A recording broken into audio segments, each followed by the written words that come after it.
Mazda is onto a good thing with its latest range of SUVs. The compact CX-3 and mid-size CX-5 are the most popular cars in their class, helping Mazda to chalk up record sales. The brand also has a new CX-9, a full-size 7-seat wagon that completes a trio of SUVs for the modern family. This is an important car for Mazda, an all-new model that brings significant changes to the brand. It's around 100 kilos lighter than the last model, even though it's a more spacious car with smarter technology than its predecessor. But the big news is under the bonnet, where a new 2.5-litre 4-cylinder turbo engine replaces a 3.7-litre V6. While it makes a little less power, the turbo motor is lighter, more efficient and much torquier than before. Now this is a motor that's designed around efficiency. The previous generation CX-9 had a 3.7-litre V6 that made around 200 kilowatts if you revved it really hard, really got up it. But the difference between this new engine and the old V6 is that this has power and torque where you need it. You don't have to rev the engine really hard for it to perform to its best. In fact, it is at its best just humming around town, keeping the revs low and using the turbocharger to make lots of torque down low. Now, as for how it drives, it does feel like a lighter, smaller car than the previous gen CX-9, which is good because that car was a little bit of a bust. This thing feels pretty planted on the road. It's got an optional all-wheel drive system that offers plenty of traction, but it is an on-demand system, so you usually do feel a little bit of slip from the front wheels before it kicks in properly. Unfortunately, the CX-9's dynamics aren't quite as good as what you'd find from a Mazda 3 or even a Mazda CX-5. There's a little bit of bump steer and things like that, so if you're turning to a corner and there's a pothole, you can really feel the steering wheel kick around and carry on a bit, which isn't ideal. But for the most part, it's got fairly decent poise for a car of this size and really doesn't do anything bad on the road. We've done around 115 kilometres of driving so far today, and the car is averaging around 9.6 litres per 100 kilometres. Now that is super impressive when you consider that the official fuel figure is only 8.8 litres per 100, so we're getting within a litre of that. That's really cool when you consider that the advertised ADR figure comes from a government laboratory that doesn't have a lot of relevance in the real world. But if you do buy one of these things, you can expect to regularly use less than 10 litres per 100 k's of fuel.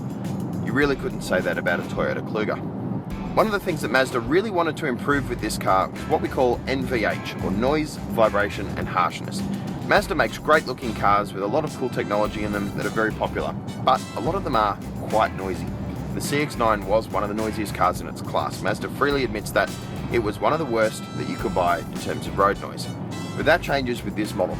With the weight savings that Mazda's been able to find in other areas of the car, they've been able to put 3 times as much insulation between the carpet and the floor of the car, which basically really isolates you from any road hum and vibration, that sort of thing coming through the vehicle. It also has new acoustic glass and another couple of other tricks around the seals and things like that to really make sure it's as quiet as possible on the road. And while I haven't driven the old CX-9 for a little while, it'd be hard to give a real scientific difference between them. It is much, much quieter than I was expecting, having spent lots of time in cars like the Mazda 6 and the Mazda 3, which really are noisy little buggers on the road. Hats off to Mazda. This is a much quieter and more refined vehicle than I was expecting, and definitely the best Mazda I've ever driven in that regard. The new turbo engine is standard across the CX-9 range, which is only available with a 6-speed automatic transmission. Priced from $42,490 plus on-road costs, the CX-9 is fitted as standard with front-wheel drive, or you can have all-wheel drive for an extra $4,000. The car has plenty of standard kit across the range, with 18-inch wheels, a reversing camera, sat-nav and rear parking sensors fitted at no extra cost. But if you want one with the lot, the top-end CX-9 Azami costs just under $64,000 in all-wheel drive form, a price it justifies with the help of a panoramic sunroof, 20-inch wheels, leather trim, a Bose stereo and more.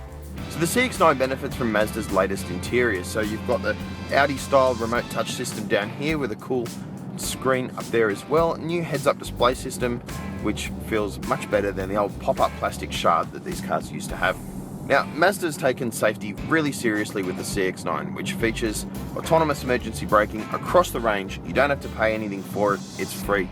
That is really cool to see.